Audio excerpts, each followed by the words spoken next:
She even told me. Welcome back to another, aka second episode of the new baby podcast that I'm calling Unsound Minds. Today, I have a radio veteran and fellow gender fucked person, Rose Elizabeth Supan, who we will be talking about gender as she came out in her 60s, and we're going to talk about her gender experience. Rose, how are you doing tonight? Good. Actually, let me let you know that I came out when I was 54. 54. I was wrong, guys. But it's been a nice 15 years. Yeah, I like to hear that. I really like to hear that because, not always just they can make your life hell. So I have a list of questions. Okay.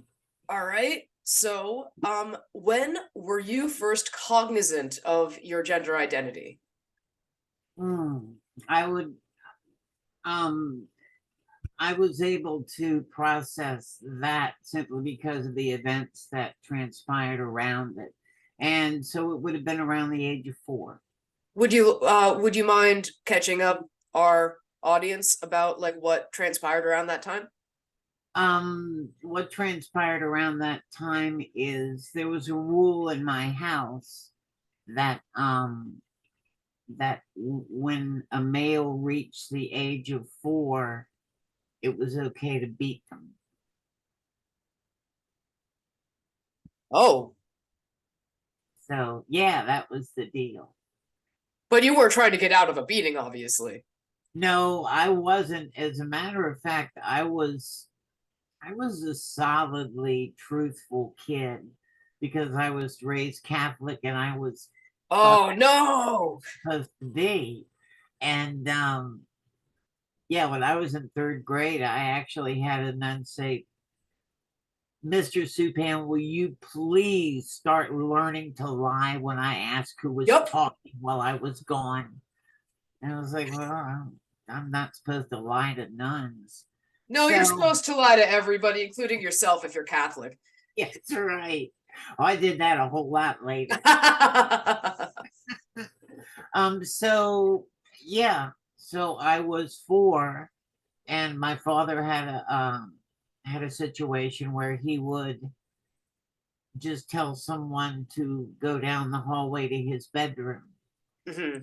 He would do that to my brother. And girls were not beat. That was not allowed. Right. My sister was not No, beat. the harm was psychological. Yeah, that's right. And it definitely was. So he told me to go down the hall to his bedroom, and I hadn't done anything. I was just sitting on the floor playing with army men who I were pretending were like Cinderella and her friends. Oh no, so yeah, you were. And whoop, sorry about that. My phone Oh, is that's great. so I went down the hallway and he came in and he told me to pull down my pants. And I told him that he was making a mistake, that I wasn't a boy, I was a girl. Now, I was not trying to defend myself because I'd seen my brother get it lots of times. And I guess, It's not like you were thinking I got a way out of this, yeah, or just like no, dad, father. Are you yeah, your mistake. You might not have noticed yet. the whole point was, yeah, Dad, you're mistaken, Yeah. you know. And so I told him, and he laughed at me. And then he told me that I didn't want to be a girl. Which, fair to be fair, is mostly true of most people. As Yeah. far, I mean, And then I said, why? And he says, I'll show you. And then he molested me. And he actually had been molesting my sister. I mean, I didn't know oh, since she was 8. And she had jumped off, I guess she was 12 at this point, 12, 13. She had jumped off of a high dive. slide, not high dive, but a high slide in the Right. pool, and broken her butt bone or whatever you call it, and That must have been a problem. and It's the opposite of one. so he couldn't. Yeah. And then And he couldn't do it to his son because that makes you gay. But but suddenly, but suddenly he needed to, he needed to teach me the way of my mistakes, and he and get himself off at the same time. so you learned pretty quick, I guess. I I I didn't say it anymore. I can't imagine. Okay, so when did you first find out that trans people existed? Like that there were more people like you or like us? Well, they didn't they didn't seem like me. I didn't know what was going on. In the time that I grew up, there were there was one transsexual woman, and who was well known, and then there was gay people. Right. And then when I was in eighth grade, I read a book that I wasn't supposed to be reading at that age, called Man Child of the Promised Land by Claude Brown, which was I've not read it, but I know of it. yeah. And what year were you in the eighth grade? Just so that we give the audience a bit of a time frame. Oh my God. 67, I think. Oof. So yeah, I mean a progressive time, but not that progressive. I read All Quiet on the Western Front when I was in sixth grade. That was a shock. I read that when I was way too young. Anyway. Man, I'm sorry. This person will quit. The ringer will stop after 5 rings. Okay. Um, I could pause the recording if you need to take it. sure. All right. I We'll don't need to take give it. We'll just give wait. the audience who's probably all neurodivergent like me, give them a chance to do all of the fidgeting. All right. It's over. Oh, never mind then. Sorry, guys. So, yeah, so I had read the book, and I knew that there were people called transvestites. Right. And that's But all. that was something that was seen from the outside as something that was a joke, right? Right. And as I became older, I was going prematurely bald about the time that I was in high school. Junior year, I could walk into a downtown dirty bookstore, Yeah. buy a magazine. So I went there hunting for something, and found what they called she-male magazines, Right. which were basically, they were Chicks with dicks, yeah. chicks with dicks, gargantuan breasts, and penises that you could have, struck a horse with and knocked it out cold. You're such a poet. And that wasn't me. And they all had hard-ons and everything. And that was not what I was. It didn't speak to your internal state. No, Because that's not what it was for. I It's meant to didn't speak even. to dicks. I didn't want, tits that were so big that, I would fall over, and I didn't want a dick at all. Right? I'm with you on both counts, actually. Much less a giant one. Right. Yeah, so I thought I was gay. I didn't understand that I wasn't attracted to guys. Right. So I didn't know what I was. Yeah, the first time I came out, I told my mom I was a lesbian, and she said, Deirdre, you're not a lesbian, you're 12.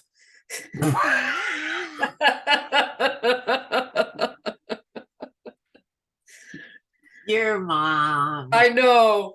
Oh, so I do want to let you guys know that the way that I know Rose is that she and my mom used to date when they were in high school. But I gotta say, at that time it was a heteronormative relationship. I have to say that because my mom is is incredibly cis and incredibly heterosexual. I'd say, yeah, I'd go Yeah. with that. Incredibly vanilla as well, actually. Well, I don't know about that. Oh shit! That's a story for another day. That's the story for another day. Another day, damn. So, all right, and I intersperse these questions with lighter questions, like, what's your favorite animal? Dolphin. Oh shit! You just knew. Yeah. Oh, the dolphin's been my favorite since I was a kid. I didn't know that. I love that. Yeah. If I could live anywhere, it would be in the In the ocean. water. Yeah.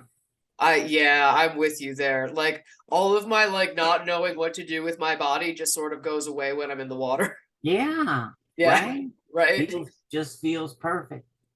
Yeah. Feels perfect.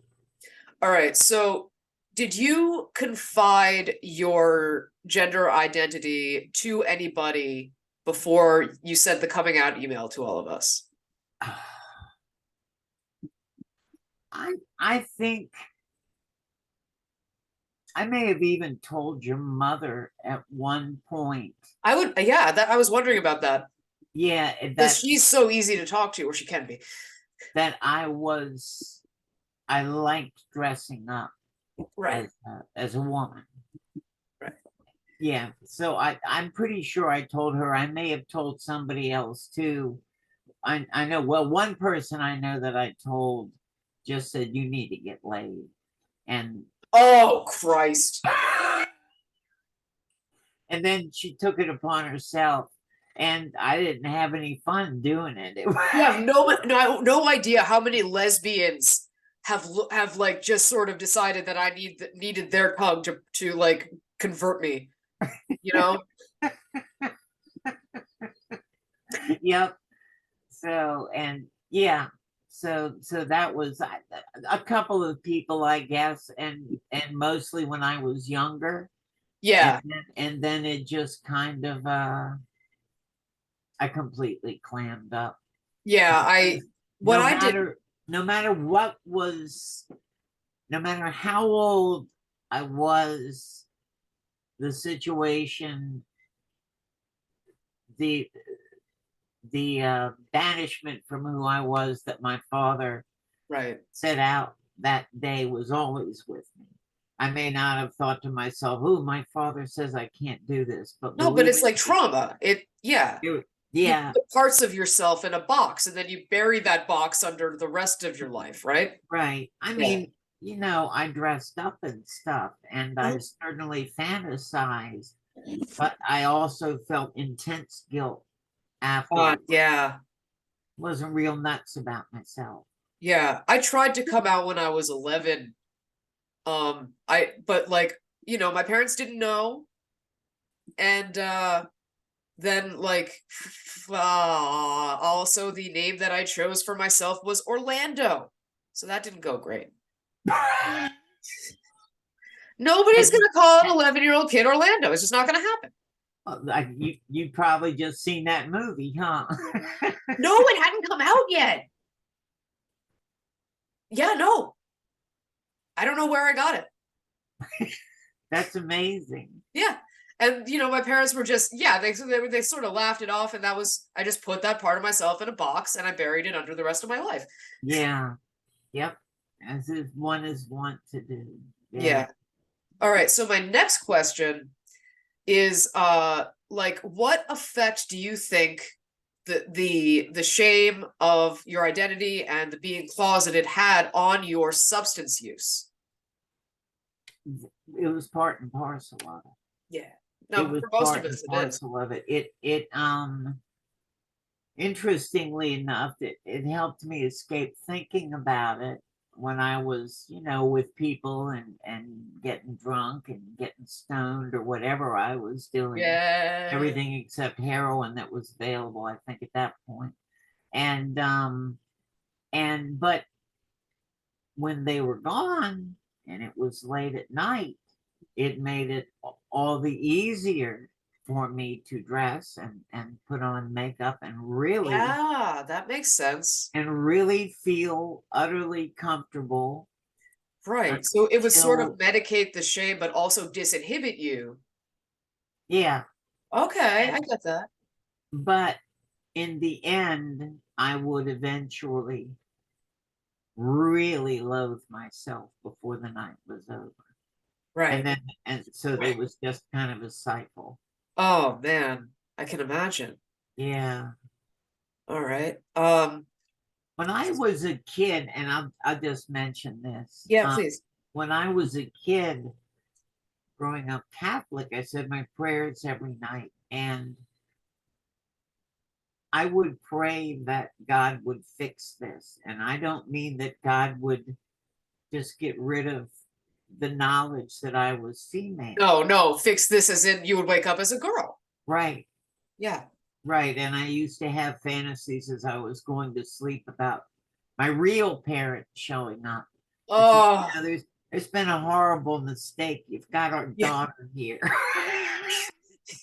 And you've been raising her wrong. You've been raised. Yeah, you're very, very, very wrong. And this was like at 5 and 6 years old that I was having these, Right. laying in bed and thinking about that at night. So sorry, go ahead. No, no, no, no. I'm interviewing you, lady.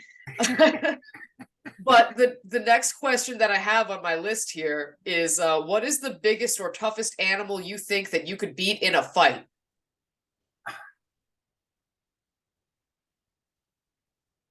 Oh my God. Well, I'd like to think, I don't know if I could beat him, but if I got a solid punch in on his shark and his nose, I could at least get that. Oh yeah, you could take a shark, especially Least- if it was on land. That's right. You could take a beach shark.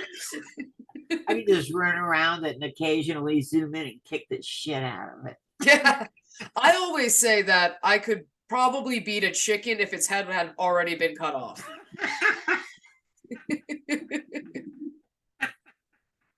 All right. So what? I do have to say though, Yeah. little animals, it doesn't make any difference. They make it so not worth your while. Which has always been my strategy in a fight, actually. I had a situation where I was living in an old hippie apartment that had mice, and they were fine at first. My brother and I welcomed them, and Oh, because they were sweet and they did what was predictable, but right. They then made more mice.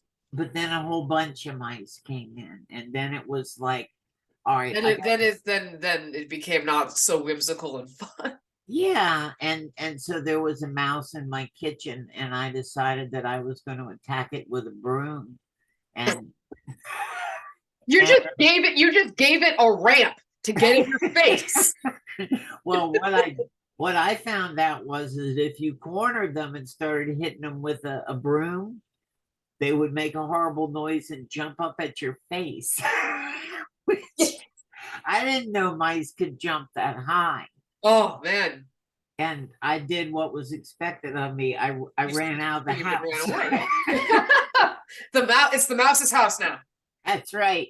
You take the fucking house. I'll live out Yeah, here. right. You're gonna be disappointed in your parents, but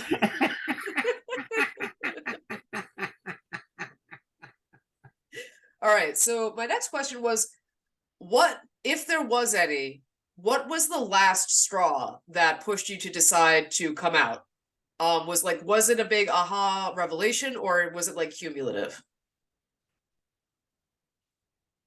Well, it was sort of a big aha. It was certainly cumulative, all the years of, Yeah. dressing in private and everything. And I was married. I had a daughter. Were you still married when you came out? Yeah. Oh, I didn't know that. I thought you were already divorced. No. What happened was that my wife and I were going to couples therapy. Mhm. And we went once before, and the therapist started telling my wife that she would like to see her privately. And The therapist pick up on and my wife didn't want to do that. him? So Because it was your fault. because right, why aren't you picking on her? Yeah, no, my mom never went to therapy either. Really? Yeah, really. That's interesting. Yeah. But eventually she was going to this women's group led by this therapist, and she suggested that we go to couples therapy with her. And we did about 3 sessions with her, and then the therapist said that she would like to work with me. And I said I was up for it. Yeah. And we talked, we had a lot of sessions, and then finally she says, I want to try um inner child therapy. Oh my gosh. And my inner child was a girl. Yeah, no. My inner child was not this. Yeah, of course. And so that's what she discovered, and that's what I was just honest enough to let happen. Right. And she kept telling me, no,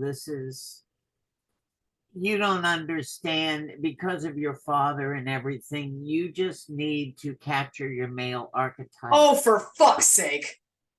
And I was gonna say, like, it sounds like finally somebody got a gender affirming therapist. Little did I know.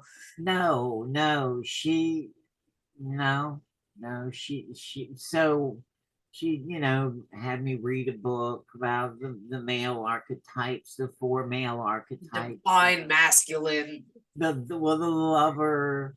the Yes. No, I king, remember you sent me a lot of the- the pictures from when you constructed that. yeah, yeah. And so the interesting thing was I read these books, and just wasn't sinking Yeah, with no, it's just like me. I I didn't don't have any want to be more connection. manly. Like that's not Yeah, I no. didn't have any connection with these guys. I was picking them, Yeah, no, it's because yeah, you like I mean these archetypes didn't apply. right? She she grew uncomfortable the more comfortable my inner child got expressing herself. Oh, that must have been And devastating. I it even got to the point that I let my wife know what was going on. Yeah. And then at one point I asked the therapist, I said, what do you think about me going and getting a doll? And Oh, little Rosie. she said, well, you could ask Celia. And so That's your wife's permission. I explained to Celia what was going on, and she said, okay. And which was hard for her. She was being very liberal. I didn't know what was going on inside of her then. Right. And I went to the store, the shame and the guilt as I stood in the girls' toy Oh, aisle. But then I picked one and I brought it home, and it was, I can't tell you how long it had been since I had been that happy. oh my And God. it was Yeah, little Rosie must have been ecstatic. ecstatic, ecstatic. I'm so Well, glad that you finally got to come out and grow up, you know? oh, I am too. I mean, it didn't all happen that way. What happened was the therapist moved to Florida, That sounds like it might have been a good thing. but she did recommend another therapist for me named Beth. And Beth had been working at the Whitman Walker Clinic in DC, which is LGBTQ clinic. Oh, fantastic. And I mean they accept anybody, but it's Right. very much that bent. And so I got this woman, and she said, so what's the story? And I said, I'm a cross dresser. Because that's what I Right, still that was the language that you had. yeah. Yeah. Yeah, and she says, "Oh, well, this will be interesting. I've worked with transgender people, but I've never worked with a cross dresser before." And Okay, and then you're like, wait, whoa, whoa, whoa, whoa, whoa, whoa, back up. so we went along, and I got to the point where I would dress when I came to see her, which was wonderful. I couldn't let my wife see me like that, Yeah. but so I would, I would go. I would bring the clothes to work. Then I would bring the Change in the clothes bathroom. into the therapist's office and change in the bathroom. Yeah. And at one point she said, "Have you thought about going to a transgender support group?" And I said, "Well, I'm not transgender. I'm a cross dresser." Even though we were continuing the inner child therapy, it was very obvious what I Right. was. And I finally said, "Yeah, well, I'll go. I'll go." So I went uh, presenting as male. Uh-huh. And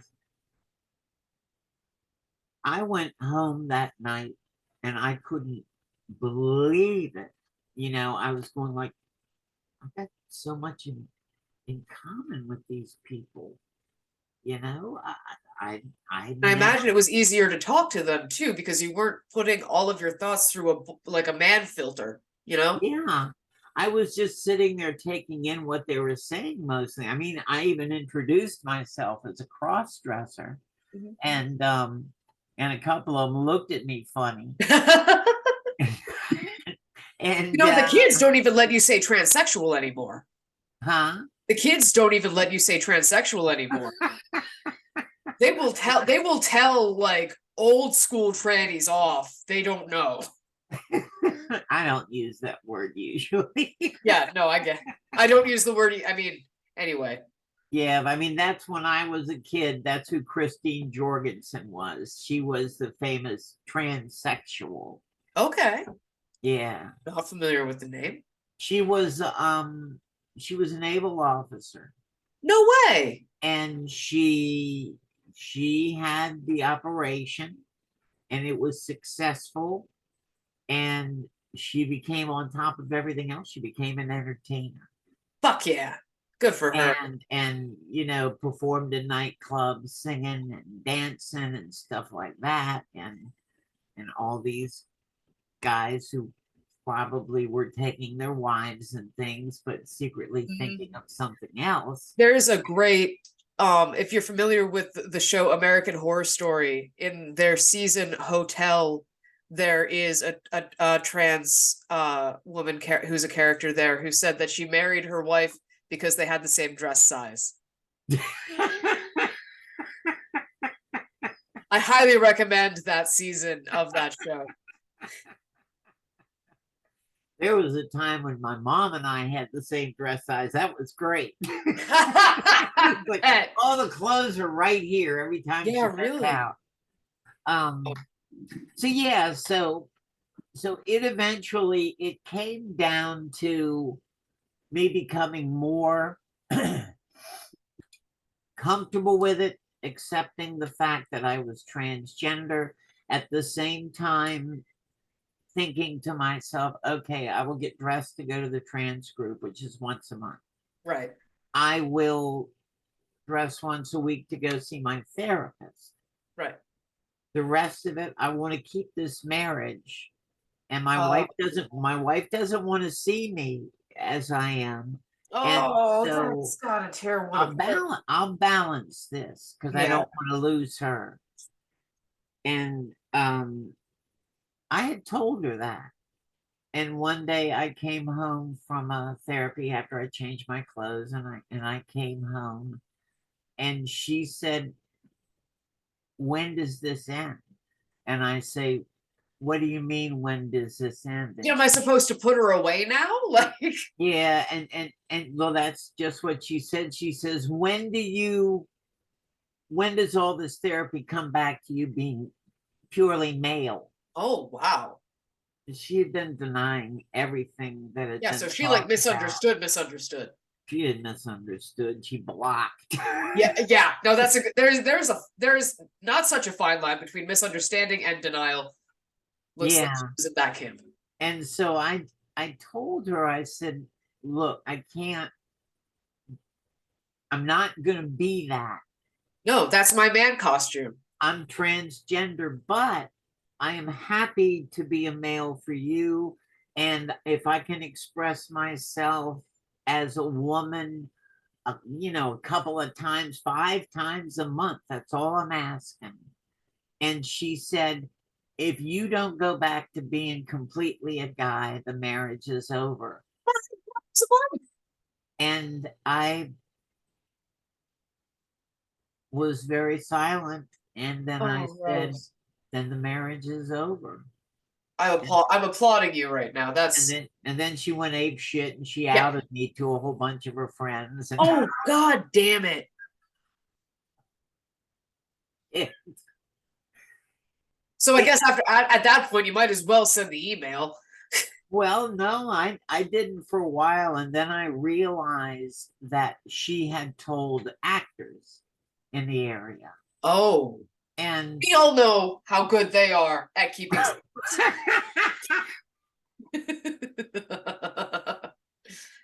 six of them can keep a secret if 5 of them are dead. Yeah.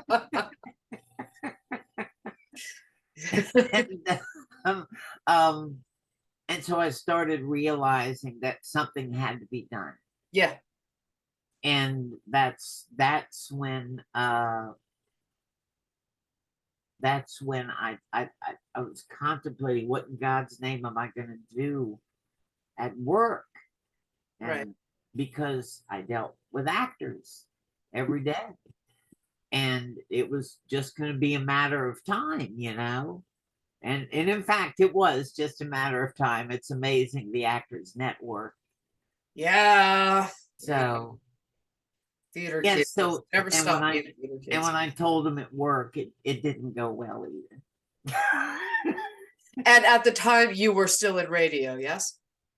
Not radio, but I was in recorded books, Right. or record graphic audio, which is a step up from recorded books. It's the movies of the film of recorded books. Yeah. Real quick, I am being told that we only have 5 minutes left unless I upgrade to pro. Well, no, but you know what? If I don't yeah. When it hits, it'll blank out on us, Uh-huh. and then I'll just sign back in again, and you just sign back in again, and we'll have another 40 minutes. Beautiful. Beautiful, beautiful, beautiful, beautiful, beautiful. So how many minutes do we have left? 5. Oh, okay. Well, let's just keep talking until it knocks us off, and then Yeah. I'll And check. eventually I'll figure out how to edit 2 separate videos together.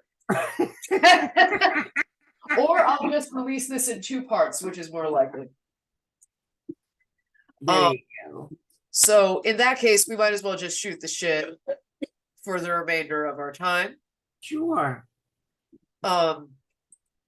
Your earrings are lovely. Are Thank they you. they look like planchettes almost. They're just Oh, wood. they're beautiful though. I love They're them. wood. I like them a lot. Yeah. I like wood earrings. Yeah, they must be Really do. light. They are light. I've Yeah. got a pair of Black Power Fist Oh my earrings gosh, that that sounds are awesome. that are brown and wood. I love those things. Yeah. I don't wear earrings very often because I mean, like it's not like anybody's gonna look at me and be like, oh, of course, a man. Which is fine. Like, this is something I'm gonna ask you about later. Like, I didn't know that there was such a thing as a non-binary or gender fluid person when I came out in 2017. I didn't either. Yeah. So like that's nuts. But also it seems like you're like you are in the girl camp to me.